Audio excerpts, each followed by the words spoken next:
Қайырлы күн, менің құрметті оқушыларым. Қалдарың қалай? Бүгінгі күні 1 сынып математика 47 сабақ ондықтарды қосу және азайтуды қарастырамыз. Бірінші есепке назар аударайық. Анана жемістерді санауға көмектес. Суреттерге сәйкес жазуларды таңда. Есепте.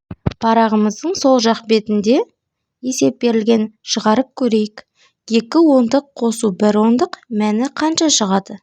Мәні 3 ондық шығады. Түсіндіре кетейік. 2 ондық 20 санына тең, 1 ондық 10 санына, 3 ондық 30 санына тең. Барлығы мәні 30 болады. Парағымыздың екінші жақ бетіне назар аударайық. 4 ондық азайту 1 ондық тең, мәні қанша шығады? Мәні 3 ондыққа тең. Себебі 4 ондығы 40 мәніне тең, 1 ондығы 10 мәніне тең, 40 азайту 10 мәні 30-ға тең. Екінші тапсырмаға назар аударайық. Анана үрме бұршақты санауға көмектес. 10 оннан сана, ондықтарды кему ретімен жаз. 1 ондық саны 10-ға тең. Санап шығайық. 1 ондық, 2 ондық, 3 ондық, 4 ондық, 5 ондық, 6 ондық, барлығы 6 ондық 60 санына тең. Ондықтарды кему ретімен жазып көрейік. Кему ретімен санағанда 6 ондық, 5 ондық, 4 ондық, 3 ондық, 2 ондық және 1 ондық. Үшінші тапсырмаға назар аударайық. Қандай сандар жасырылғанын қалай табатыныңды айт. Бірінші мысалға назар аударайық. Қосынды 10, қосылғыш белгісіз, мәні 20 шығады. Қосылғышты табу үшін қосындының мәнінен қосындыны аламыз. Мәні 10 болады. 10 қосу 10, мәні 20. Қосындының мәні белгісіз, қосылғыш белгілі 20 саны, қосындының мәні 70. 70-тен 20-ны азайтамыз, қосындының мәні 50 шығады.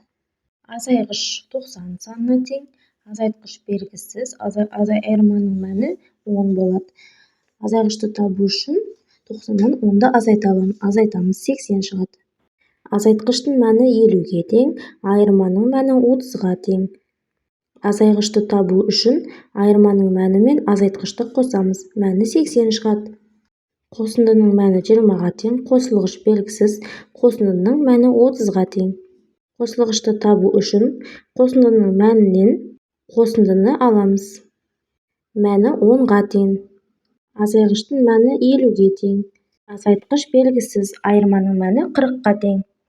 Азайтқышты табу үшін азайғыштан айырманың мәнін аламыз. Мәні 10-ға тең болады. Балалар, келесі тапсырмаға назар аударайық. Өзіндік жұмыс. Есепте 20 см қосу 40 см тең 60 см. 30 см қосу 50 см тең 80 см. 60 см қосу 40 см тең 100 см. 50 см қосу 40 см 90 см. 50 см азайту 30 см тең 50 см. 100 см азайту 20 см тең 80 см. Барлығын дәптерімізге жазып аламыз.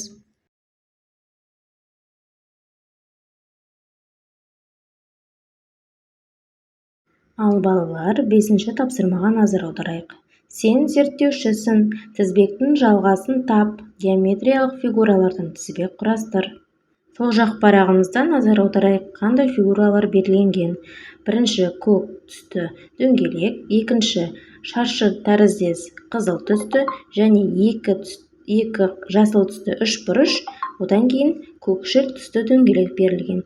Одан кейінгі фигура қандай деп ойлайсыздар? Қандай фигуралар жалғанған екен? Геометриялық фигуралар өзіндік бір ретпен орналасқан. Бірінші нұсқаны қарастырып көрейік. Қарастырып көрсек, барлығы ретпен орналасқан және түстерімен де сәйкес. Ал балалар, келесі сабаққа дейін кездескенше сау сәлеметте болыңдар. Каналымыз ұнаса, тіркеліп лайк басып өтіңдер. Сау болыңдар.